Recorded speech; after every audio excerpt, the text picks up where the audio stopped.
Hello friends, BA fifth semester geography paper 2 basic of remote sensing and GIS का आज हम लोग पढ़ने वाले हैं खंड आ अति लघु उत्तरीय प्रश्न, जो कि एग्जाम के लिए मोस्ट इम्पोर्टेंट क्वेश्चन है।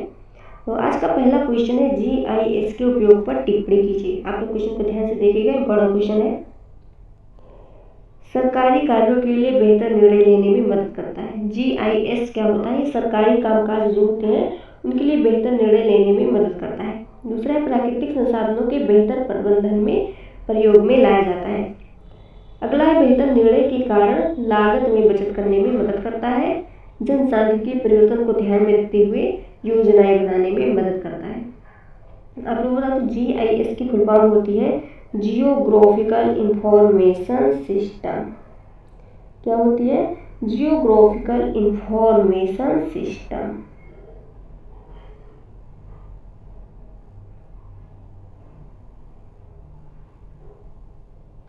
जिसे हिंदी में कहा जाता है भौगोलिक सूचना तंत्र। फिर से देखेंगे एक बार। जीएस के उपयोग पर टिप्पणी कीजिए। सरकारी कार्यों के लिए बेहतर निर्णय लेने में मदद करता है। प्राकृतिक संसाधनों के बेहतर प्रबंधन में प्रयोग में लाया जाता है। बेहतर निर्णय के कारण लागत में बचत करने में मदद करता है और जनसांख्यिकीय परिवर्तन को ध्यान में रखते हुए योजनाएं बनाने में मदद करता है। और भी पॉइंट्स है, उसको भी देख लेते हैं। पांचवा है, आपराधिक मामलों के अन्वेषण में मदद करता है। छठा है, कराच्छादन, नगरीय सेवाओं, जल वितरण प्रणाली या राजस्व सेवाएं, अवस्थापना सुविधाओं, निकाय की संपत्तियों को चिन्हीकरण आदि में मदद करता है जीआईएस। देखते हैं क्वेश्चन नंबर 2 है जीआईएस के लाभ। आप लोग बता दो, ये भी इंपॉर्टेंट क्वेश्चन है। जीआईएस के लाभ: कम लागत और समय में कार्य को पूर्ण किया जा सकता है, अर्थात कम समय में और कम लागत में कार्य को कंप्लीट किया जा सकता है। दूसरा, चित्रों के माध्यम से एक बड़े क्षेत्र के नक्शे को तैयार किया जा सकता है। इसका मतलब ये है कि मैप का निर्माण किया जा सकता है। जैसे कि आप लोग जानते हैं, जीआईएस की फॉर्म होती है जियोग्राफिकल इंफॉर्मेशन सिस्टम, जिसे हिंदी में भौगोलिक सूचना तंत्र कहते हैं, अर्थात वही मैप। चित्रों के साथ एक बड़े क्षेत्र के नक्शे को तैयार किया जा सकता है। तीसरा है, एक बड़े क्षेत्र की विभिन्न विशेषताओं, फीचर्स, संरचनाओं तथा प्राकृतिक संसाधनों को एक नज़र में देखा जा सकता है। मैप का निर्माण इस तरह से किया जाएगा, यहाँ पे प्राकृतिक चीज़ें होगी, सड़कें हो गए, नाले हो गए, इस तरह से अलग अलग चीज़ें मैप में अलग अलग पोर्शन में दर्शाया जाएगा। तो हमें जिस भी पोर्शन की ज़रूरत होगी उसे लेकर हम देख सकते हैं। वहीं पर ये बात बताइए, एक नज़र में देखा जा सकता है। एक बड़े क्षेत्र की विभिन्न विशेषताओं, संरचनाओं तथा प्राकृतिक संसाधनों को एक नज़र में देखा जा सकता है।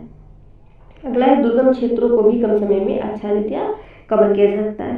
पांचवा है, प्रणाली विकसित हो जाने के साथ इसका उपयोग समानता सभी के द्वारा अल्प अवधि के प्रशिक्षण के उपरांत सुगमता से किया जा सकता है। बात वही आती है, जब इस तरह से मैप का निर्माण किया जाएगा, यहाँ पे नाले हो गए, यहाँ पे सड़कें हो गए, आवासीय भवन हो गई, मैप का जब इस तरह से निर्माण किया जाएगा तो लोगों को जिस भी पोर्शन की जरूरत होगी उस पोर्शन को उठाएंगे, उसके बारे में कंप्लीट जानकारी उसके बारे में प्राप्त कर लेंगे और अल्प अवधि के प्रशिक्षण के उपरांत सुगमता से उसकी जानकारी प्राप्त कर सकते हैं।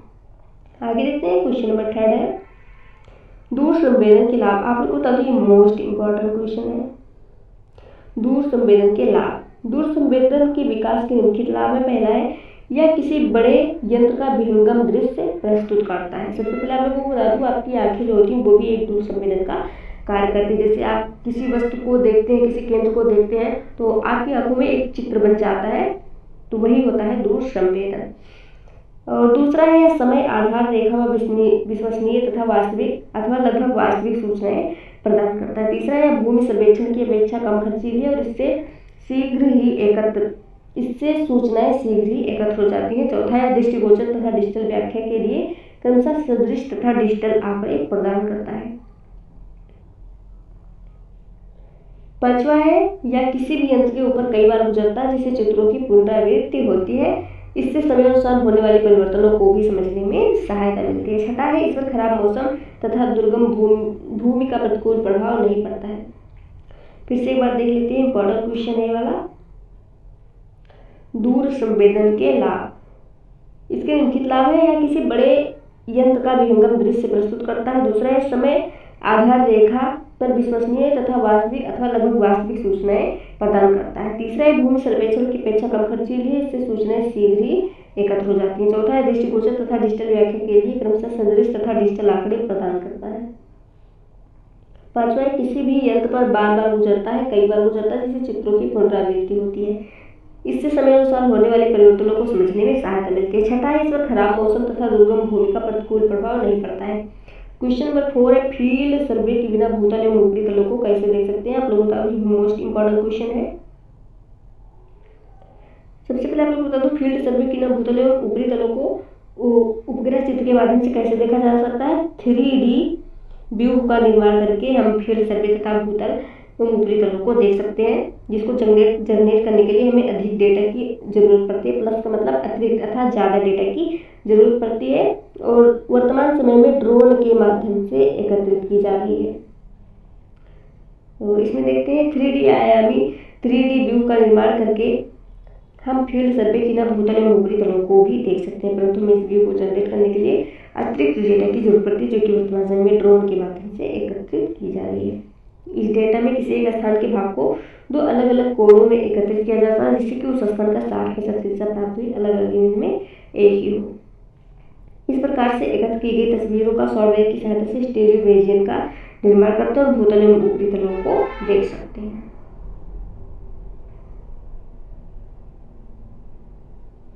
आगे देखते हैं क्वेश्चन नंबर 5 है, आप लोगों का भी मोस्ट इंपॉर्टेंट क्वेश्चन है। जीआईएस पर लैरिस का क्या अर्थ होता है, इसका क्या लाभ है। जीआईएस सेक्शन में बहुत सारी सूचनाएं सुरक्षित रखी जा सकती हैं। आप लोगों को पता होगा जीआईएस भौगोलिक सूचना तंत्र होता है, अर्थात मैप, जिसकी फुल फॉर्म होती है जियोग्राफिकल इंफॉर्मेशन सिस्टम। तो जीआईएस सेक्शन में बहुत सारी सूचनाएं रखी जा सकती है, अर्थात मैप में बहुत सारी सूचनाएं रखी जा सकती है। व्यवहारिक प्रयोग में समानता एक समय में एक अथवा दो सूचनाओं की ही आवश्यकता होती है, अतः यदि ऐसे नक्शे का प्रयोग किया जाता है जिसमें सारी सूचनाएं हो, तो जिस विषय हेतु नक्शे का अध्ययन उस समय किया जा रहा होता है उसका परीक्षण अत्यंत कठिन हो जाता है। अतः अलग अलग तरह की सूचनाएं अलग अलग लैरिक्स में एकत्रित की जा सकती हैं और आवश्यकता अनुसार एक अथवा एक से अधिक लैरिक्स को मर्ज करके देखा जा सकता है। उदाहरण क्या बताया गया, एक लेयर में शहर की सड़कें हो सकती हैं, दूसरी लेयर में पाइपलाइन, तीसरी में ड्रेनेज, चौथी में आवासीय भवन, पांचवें में वाणिज्यिक भवन आदि। इस प्रकार से कितने 63 लेयर्स तक बनाई जा सकती हैं। नक्शे का व्यवहारिक प्रयोग करते समय कंप्यूटर स्क्रीन पर अथवा प्रिंट आउट में नक्शे में वही सूचनाएं दिखाई देंगी जिससे हमारी रुचि होगी। इस प्रकार जीआईएस नक्शे के माध्यम से विभिन्न प्रकार के विषयगत नक्शे डिवेटिंग में प्राप्त किए जा सकते हैं। तो इसमें क्या कहा गया है, जीआईएस नक्शे में लैरिक्स का क्या अर्थ होता है, उसका क्या नाम है। जीआईएस नक्शे में बहुत सारी सूचनाएं एकत्रित की जा सकती है, अर्थात जो मैप बनाया जाएगा उसको इस तरह से पार्ट वाइज बनाया जाएगा। इसमें कहा हुआ है एक लेयर में यहाँ पे शहर की सड़कें हो सकती हैं, दूसरी में पाइपलाइन हो सकती है, तीसरी में नाले, चौथी में आवासीय भवन, पांचवें में वाणिज्यिक भवन। इस तरह से जब मैप का निर्माण किया जाएगा तो जिस भी पोर्शन की जरूरत होगी उस भी पोर्शन को उठाएंगे और उसके बारे में सरलता से विस्तृत जानकारी प्राप्त कर लेंगे और इस तरह से 63 लेयर्स तक जो है बनाई जा सकती है। वही यहाँ पे कहा गया है। देखते हैं जीआईएस नक्शे में बहुत सारी सूचनाएं एकत्रित की जा सकती है। व्यवहारिक प्रयोग में समानता एक समय में एक अथवा दो सूचनाओं की आवश्यकता होती है, अतः यदि ऐसे नक्शे का प्रयोग किया जाए जिसमें सारी सूचनाएं हो और जिस विषय नक्शे का अध्ययन समय किया जा रहा होता है उसका परीक्षण अत्यंत कठिन हो जाता है। अतः अलग अलग तरह की सूचनाएं अलग अलग लेयर्स में एकत्रित की जा सकती हैं और आवश्यकता अनुसार एक अथवा एक से अधिक लेयर्स को मर्ज करके देखा जा सकता है, जैसे कि भी मैंने बताया आपको। उदाहरण, एक लेयर में शहर की सड़कें हो सकती हैं, दूसरी लेयर में पाइपलाइन, तीसरी लेयर में ड्रेनेज, चौथी में आवासीय भवन, पांचवें में वाणिज्यिक भवन। इस प्रकार की 63 लेयर्स तक बनाई जा सकती हैं। नक्शे का व्यवहारिक प्रयोग करते समय कंप्यूटर स्क्रीन पर अथवा प्रिंट आउट में नक्शे की वही सूचनाएं दिखाई देंगी जिसमें हमें उस समय रुचि होगी। जब इस तरह से मैप का निर्माण किया जाएगा तो कंप्यूटर स्क्रीन पर हमें जिस भी नक्शे की जरूरत होती प्रिंट आउट में तो ये सूचनाएं हमें दिखाई देंगी। इस प्रकार जीआईएस के माध्यम से विभिन्न प्रकार के विषयगत नक्शे थीमेटिक मैप्स प्राप्त किए जा सकते हैं। क्वेश्चन नंबर 6 है, आप लोग बता दो, ये भी मोस्ट इंपॉर्टेंट क्वेश्चन है। संपत्ति का रूप है तो जीआईएस नक्शे की विभेदन क्षमता आप लोग जानते होंगे क्या होती है। आप लोग को बता दो जीआईएस नक्शे के लिए जो विभेदन क्षमता होती है वो 50 सेंटीमीटर या इससे अधिक होती है। कितनी होती है वो 50 सेंटीमीटर होती है। समानता या इससे अधिक विभेदन क्षमता के नक्शे संपत्ति का रोपण हेतु उपयुक्त समझे जाते हैं। तो देखते हैं संपत्ति का रोपण है जीआईएस नक्शे की विभेदन क्षमता कितना होना चाहिए। समानता 50 सेंटीमीटर या इससे अधिक विभेदन क्षमता के नक्शे संपत्ति का रोपण के कार्य हेतु उपयुक्त समझे जाते हैं। व्यय को सीमित रखते हुए जितनी अधिक से अधिक विभेदन क्षमता प्राप्त की जा सकती है उतना प्राप्त करने का प्रयास करना चाहिए। आप लोग मैप देखोगे उसमें इस तरह से जितनी ज़्यादा होगी उतना विस्तृत करने पर वो अच्छे से दिखता है। तो वही बात बताई गई है इसमें कितने नीचे होने से समानता 50 सेंटीमीटर या इससे अधिक विभेदन क्षमता के नक्शे संपत्ति कर रोपण के कार्य हेतु उपयुक्त समझे जाते हैं। क्वेश्चन नंबर 7 देखते हैं। आप लोगों को तो question number 7 most important question है। उत्तर प्रदेश किस अक्षांश व देशांतर के मध्य स्थित है? तो आप लोगों को बता दूं उत्तर प्रदेश 23 अंश नॉर्थ तथा 31 अंश नॉर्थ और ईस्ट की बात करें तो 77 अंश ईस्ट तथा 85 अंश ईस्ट के मध्य स्थित है, देशांतर के मध्य स्थित है। तो देखते हैं उत्तर प्रदेश किस अक्षांश व देशांतर के मध्य स्थित है। उत्तर प्रदेश लगभग 23 अंश नॉर्थ तथा 31 अंश नॉर्थ के अक्षांश तथा 77 अंश ईस्ट तथा 85 अंश ईस्ट के देशांतर के मध्य स्थित है। इस प्रकार दशमलव डिग्री डेसिमल डिग्री की किस हद तक शुद्धता जीआईएस सर्वेक्षण में आवश्यकता होगी उसे निर्धारित किया जा सकता है। क्वेश्चन नंबर 8 है स्थानिक विभेदन तथा वर्गक्रमीय विभेदन के बीच क्या अंतर है? आप लोगों को तो ये भी मोस्ट इंपॉर्टेंट क्वेश्चन है। स्थानिक रिजोल्यूशन इस बात की माप है कि पिक्सल के आधार पर किसी छवि की वस्तुएं कितनी विस्तृत हो सकती हैं। तो पिक्सल आप लोग जानते होंगे इस तरह से जितनी नजदीक पिक्सल होगी उतना जब फोटो बड़ा किया जाएगा तो वो उतनी विस्तृत होगी और अच्छे से दिखाई देंगी। तो स्थानिक रिजोल्यूशन इस बात का माप है कि पिक्सल के आधार पर किसी छवि की वस्तुएं कितनी विस्तृत की जा सकती है, जबकि वर्गक्रमीय रिजोल्यूशन वर्गक्रमीय बैंड की संख्या और चौड़ाई के आधार पर एक बैंड में वर्गक्रमीय विवरण की मात्रा है। क्वेश्चन नंबर 9 है आपदा प्रबंधन के रिमोट सेंसिंग की पूर्व चेतावनी। भी इंपॉर्टेंट है। आपदा प्रबंधन में रिमोट सेंसिंग के अनुप्रयोग। आपदाएं चाहे प्राकृतिक हो या मानव प्रेरित व्यापक विनाश और जीवन की हानि का कारण बनने की क्षमता रखती है। रिमोट सेंसिंग दूरस्थ स्थानों से जानकारी प्राप्त करने की अपनी क्षमता के साथ आपदा प्रबंधन के लिए मूल्य अंतर्दृष्टि प्रदान करता है। उपग्रहों, ड्रोन और हवाई प्लेटफॉर्मों जैसे विभिन्न सेंसरों का उपयोग करके रिमोट सेंसिंग हमें पृथ्वी की सतह, वायुमंडल और महासागरों पर डेटा एकत्र करने के लिए सक्षम करता है। फिर से देखेंगे आपदा प्रबंधन में रिमोट सेंसिंग के अनुप्रयोग। आपदाएं चाहे प्राकृतिक हो या मानव प्रेरित व्यापक विकास और जीवन की हानि का कारण बनने की क्षमता रखती है। रिमोट सेंसिंग दूरस्थ स्थानों से जानकारी प्राप्त करने की अपनी क्षमता के साथ आपदा प्रबंधन के लिए मूल्यवान अंतर्दृष्टि प्रदान करता है। उपग्रहों, ड्रोन और हवाई प्लेटफॉर्मों जैसे विभिन्न सेंसरों का उपयोग करके रिमोट सेंसिंग हमें पृथ्वी की सतह, वायुमंडल और महासागरों पर डेटा एकत्र करने में सक्षम बनाता है।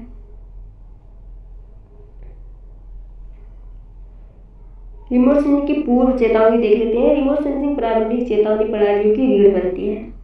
उपग्रहों का उपयोग करके हम आसन्न खतरों के संकेतों के लिए संभावित आपदा क्षेत्रों की निगरानी कर सकते हैं। उदाहरण के लिए रिमोट सेंसिंग समुद्र की सतह के तापमान में पैटर्न की पहचान कर सकती है।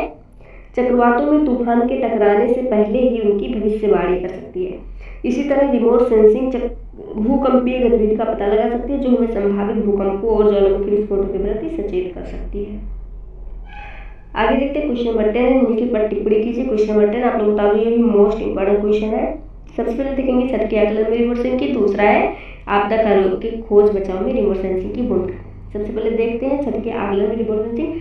पहले से ही क्षति हो चुकी है उसके बाद रिमोट सेंसिंग की क्या भूमिका है ये इसमें पूछ रहा है। किसी आपदा के बाद त्वरित और सटीक क्षति का आकलन महत्वपूर्ण है। रिमोट सेंसिंग प्रभावित क्षेत्रों का व्यापक अवलोकन प्रदान करता है जिससे निर्णय लेने वालों को क्षति की सीमा को समझने में मदद मिलती है। उपग्रहों या ड्रोन के माध्यम से उच्च रिजोल्यूशन छवियां विनाश के पैमाने को प्रकट कर सकती हैं, संसाधनों के आवंटन में सहायता और पुनर्प्राप्ति रणनीतियों के निर्माण में सहायता कर सकती हैं। फिर से देखिए कि छत के आकलन में रिमोट सेंसिंग। किसी आपदा के बाद त्वरित और सटीक क्षति का आकलन महत्वपूर्ण है। रिमोट सेंसिंग प्रभावित क्षेत्रों का व्यापक अवलोकन प्रदान करता है जिससे निर्णय लेने वालों को छत की सीमा को समझने में मदद मिलती है। उपग्रहों या ड्रोन से प्राप्त उच्च रिजोल्यूशन छवियां विनाश के पैमाने को प्रकट कर सकती हैं, संसाधनों के आवंटन में सहायता और पुनर्प्राप्ति रणनीतियों के निर्माण में सहायता कर सकती हैं। अगला देखेंगे आपदा कार्यों में खोज बचाव में रिमोट सेंसिंग की क्या भूमिका है।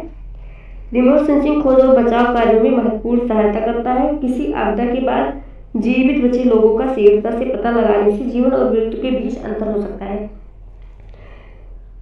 थर्मल इमेजिंग जैसे तकनीकें मलबे के नीचे दबे बचे हुए लोगों के हीट सिग्नेचर को पहचान कर सकती है, जबकि उच्च रिजोल्यूशन इमेजनरी बचाव टीमों के लिए सुरक्षित मार्गों की मैपिंग में सहायता भी कर सकती है। फिर देख लेते हैं आपदा कार्यों में खोज बचाव में रिमोट सेंसिंग की क्या भूमिका है। रिमोट सेंसिंग खोज और बचाव में महत्वपूर्ण सहायता करती है। कोई आपदा के बाद जीवित बचे लोगों का शीघ्रता से पता लगा सकती है। जीवन और मृत्यु के बीच अंतर हो सकता है। जीवित और मृत लोगों के बीच में अंतर बता सकती है। थर्मल इमेजिंग जैसी तकनीकें मलबे के नीचे दबे हुए लोगों के हीट सिग्नेचर को पहचान सकती है, जबकि उच्च रेजोल्यूशन इमेजिंग नदी बचाव टीमों के लिए सुरक्षित मार्गों की मैपिंग कर सकती है।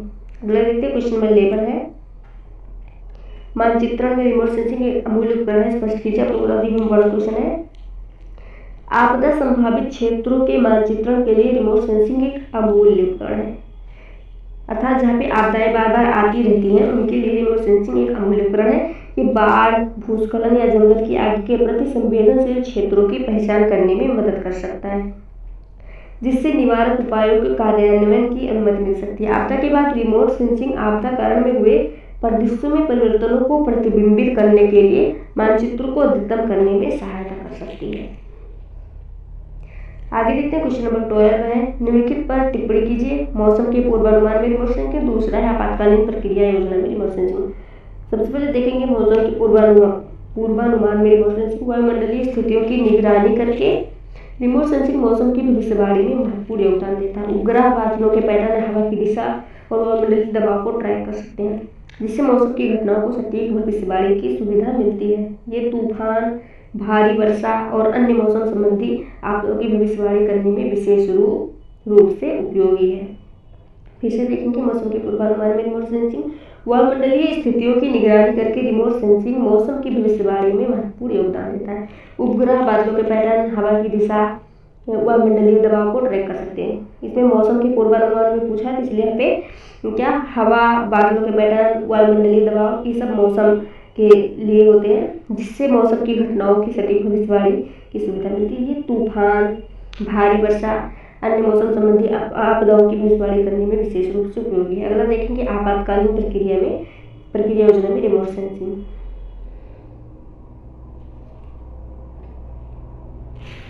अगला है आपातकालीन प्रक्रिया योजना में remote sensing. Remote sensing data आपातकालीन प्रक्रिया योजना का एक महत्वपूर्ण घटक है। यह आपदा के बारे में वास्तविक समय की जानकारी प्रदान करता है, कुशल निकासी योजना बनाने, सबसे सुरक्षित मार्ग निर्धारित करने और अन्य क्षेत्रों की पहचान करने में मदद करता है, जिस पर तत्काल ध्यान देने की आवश्यकता है। रिमोट सेंसिंग आपातकालीन प्रक्रिया योजना में रिमोट सेंसिंग की क्या भूमिका है, इसमें बताया गया है, जिस पर तत्काल ध्यान देने की आवश्यकता है। ये उसकी क्षेत्रों की पहचान कर सकता है और उसमें मदद कर सकता है।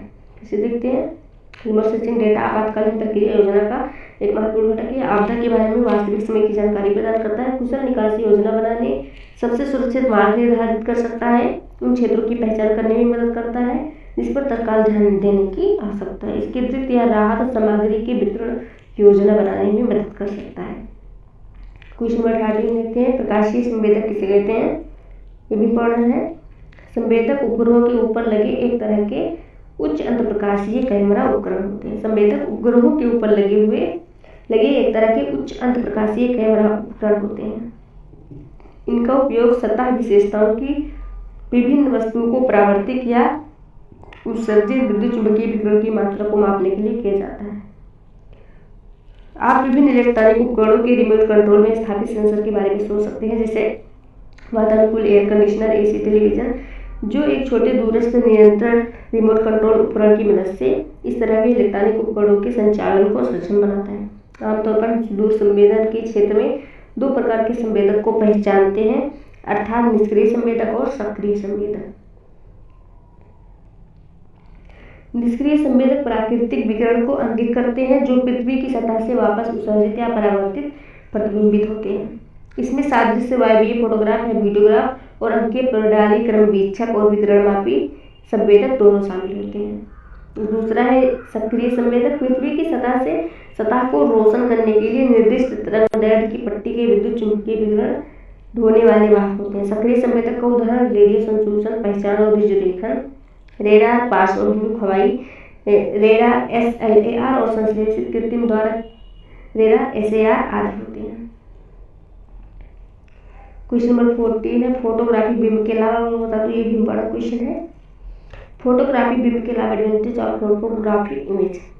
पहला है, फोटोग्राफिक बीम में कंप्यूटर पर अंकीय बीम की तुलना में धरातलीय विभेदन उत्तम एवं अधिक होता है। दूसरा, फोटोग्राफिक बिंब में धरातलीय आकृतियों का पुनर्निर्माण ज्यामितीय दृष्टि से उपयुक्त होता है।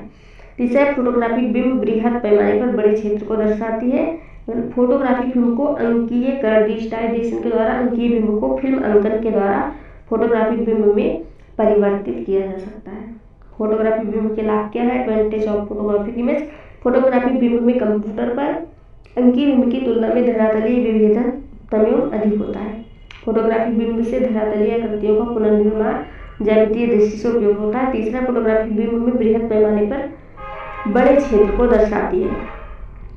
फोटोग्राफिक फिल्म को अंकीयकरण डिजिटाइजेशन के द्वारा अंकीय बिंब को फिल्म अंकन के द्वारा फोटोग्राफिक बिंब में परिवर्तित किया जा सकता है।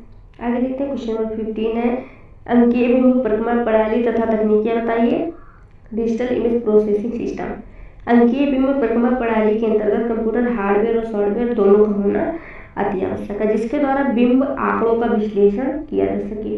कंप्यूटर प्रणाली में अंतर्गामी व निर्गत युक्तियां, डिवाइसेस, संसाधित तत्व, अंतराशक्तीय युक्तियां इत्यादि में सम्मिलित किया जाता है।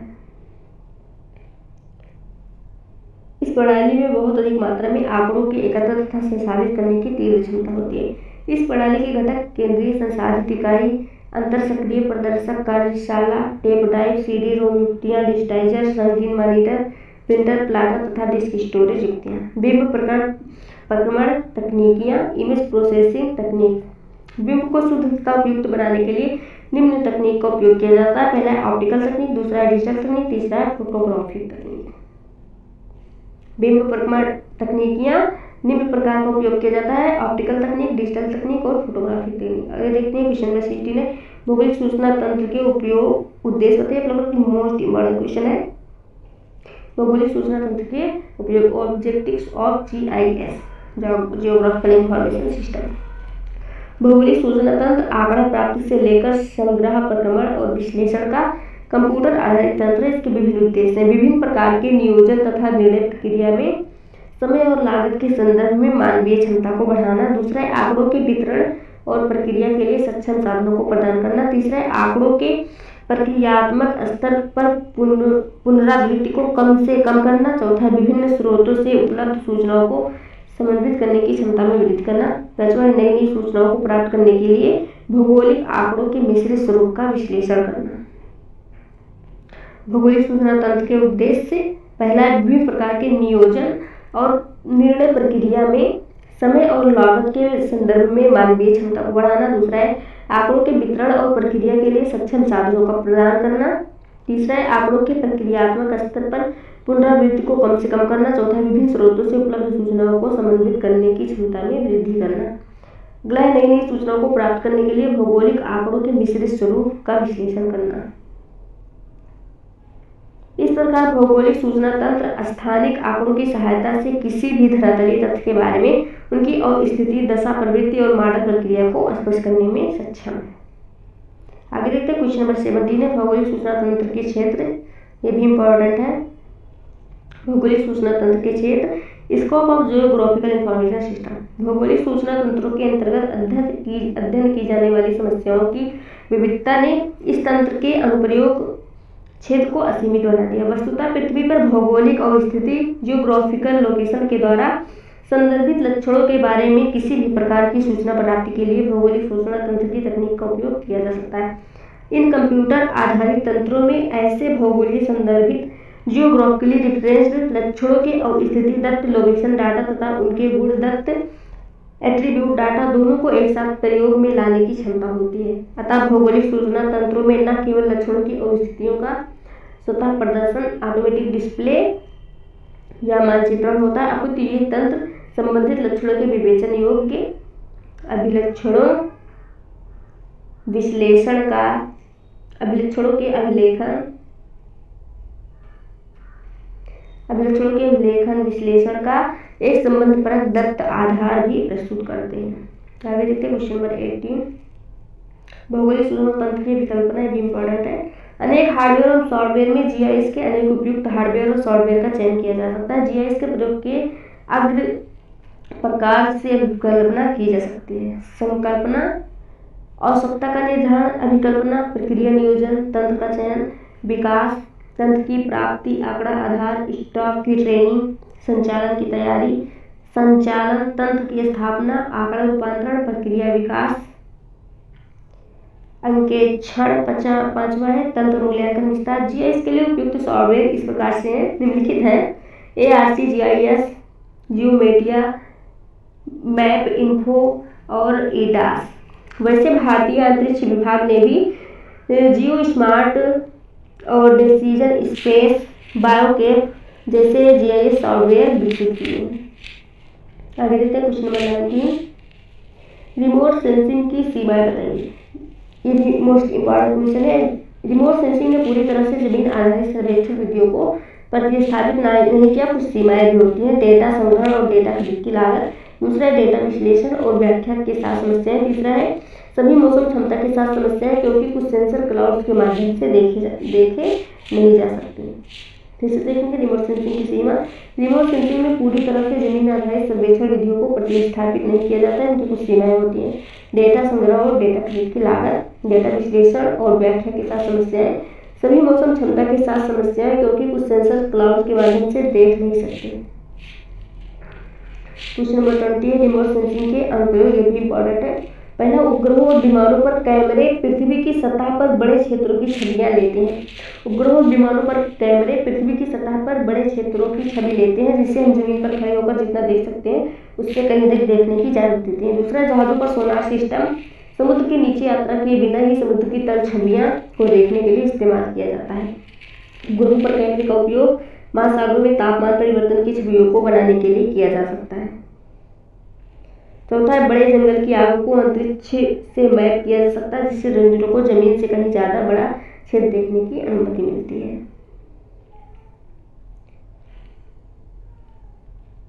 आगे देखेंगे, बादलों को ट्रैक करने या मौसम की भविष्यवाणी करने में मदद के लिए बादलों को ट्रैक करना और धूल के तूफानों को देखने में मदद करना, इसमें भी रिमोट सेंसिंग उपयोगी है।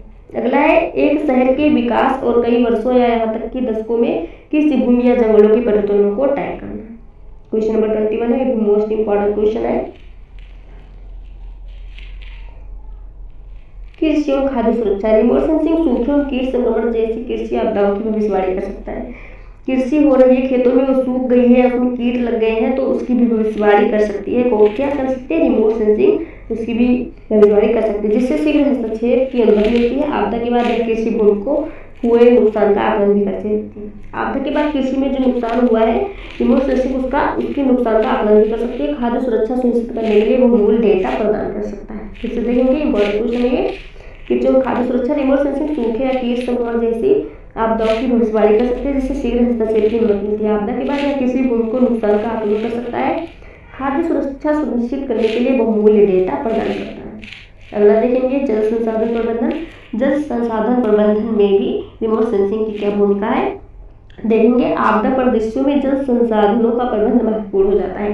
रिमोट सेंसिंग अतिप्रवाह को रोकने या कमी का पता लगाने के लिए बांधों एवं जलाशयों में जल स्तर की निगरानी कर सकती है, या किसी भी आपदा के बाद जल प्रदूषण के क्षेत्रों की पहचान भी कर सकती है।